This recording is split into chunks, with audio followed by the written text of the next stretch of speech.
मीना जी, हमारे यहाँ secretary, personal secretary आदरणीय आलोक रंजन जी उपस्थित हैं। आज बड़े प्रसन्नता का दिन है, बहुत खुशी का दिन है कि पूरे देश के अंदर ठोस अपशिष्ट प्रबंधन में बिहार प्रथम एक अद्भुत कार्य करने जा रहा है। जो अगर आप देखें तो 2016 में आदरणीय नरेंद्र भाई मोदी की अगुवाई वाली सरकार ने इस देश के अंदर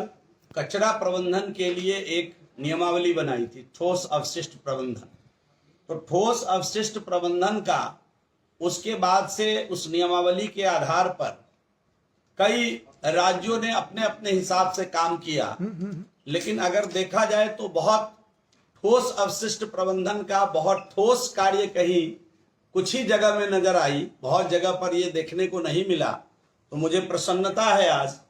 कि बिहार का नगर विकास आवास विभाग इस लोक निजी भागीदारी मोड में पटना क्लस्टर के लिए एकीकृत ठोस अपशिष्ट प्रबंधन परियोजना का कार्यान्वयन किया है और जिस पर भारत सरकार की सैद्धांतिक सहमति मिल गई। मुझे बताते हुए आप सभी साथियों को प्रसन्नता हो रही है कि पूरे देश में यह पहला अनूठा संयंत्र होगा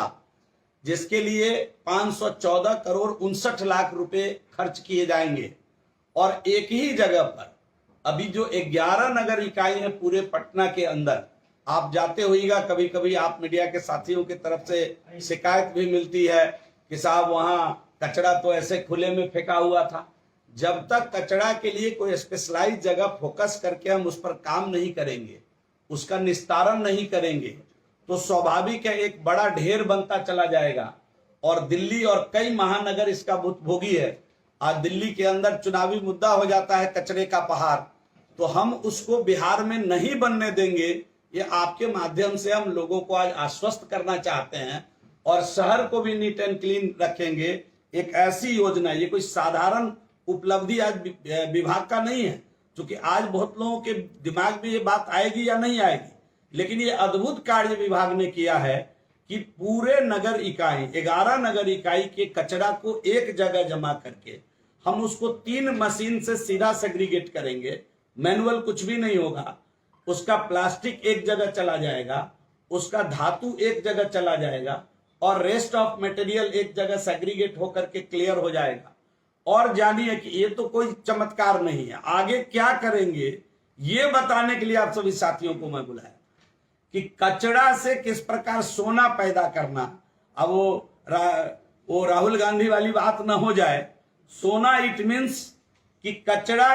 जिसको हम वेस्ट समझ रहे हैं उसका उपयोग करेगी बिहार की सरकार, और ये जो स्कीम है वो, और उस कचरे से आपको जानकर अच्छा लगेगा कि हम 15 मेगावाट बिजली उत्पादन करेंगे।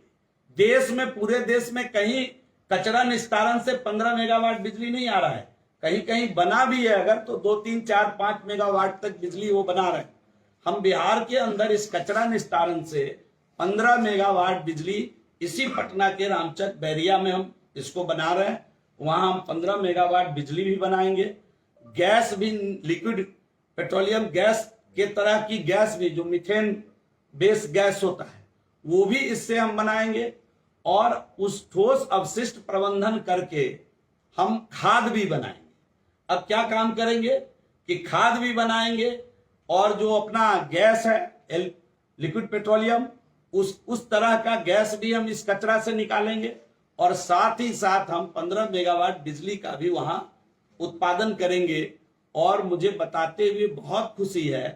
कि जो मैंने पहली बात कही कि कचरा सेग्रीगेट 3 जगह करना, ये केवल 6 महीने में हम प्रारंभ कर देंगे और आगे का जो 24 महीना होगा, मतलब कुल प्रोजेक्ट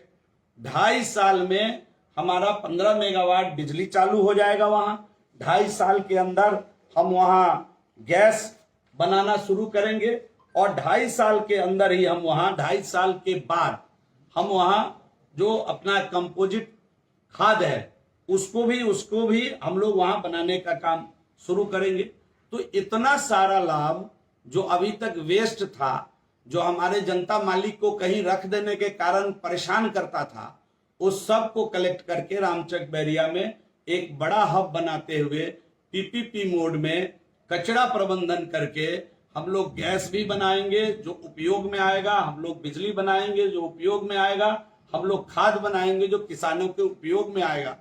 और शहर साफ सुथरा चकाचक पटना जो हमारा नारा है वो आपको चकाचक पटना दिखेगा भी। जब हम अपशिष्ट प्रबंधन कर लेंगे तो पटना और चकाचक आपको दिखेगा, और साथ ही साथ पटना में जो प्रदूषण का लेवल है वो भी हमारा कम हो जाएगा। जो हरियाली है उसको भी आज जो कचरा इफेक्ट कर रहा है उससे भी वो मुक्ति मिलेगी। तो आने वाले दिनों में इस परियोजना से होने वाले कई लाभ हैं जिसको हम लोग फिर समय समय पर शेयर करेंगे। आज जो हम लोगों को ये परियोजना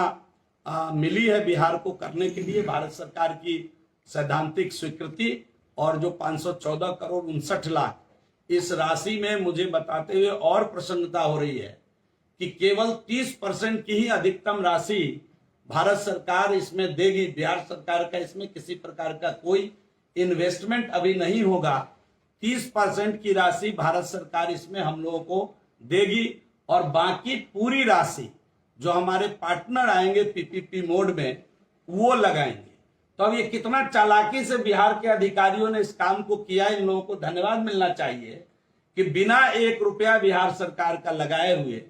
ये जो चमत्कार होने वाला है कि कचरा से हम गैस भी बना लेंगे, कचरा से हम खाद भी बना लेंगे, और कचरा से हम 15 मेगावाट बिजली भी पैदा कर लेंगे। और एक और अच्छी बात है, जब इस सब को पैदा करने के बाद जो अवशिष्ट बचेगा उसको हम लैंड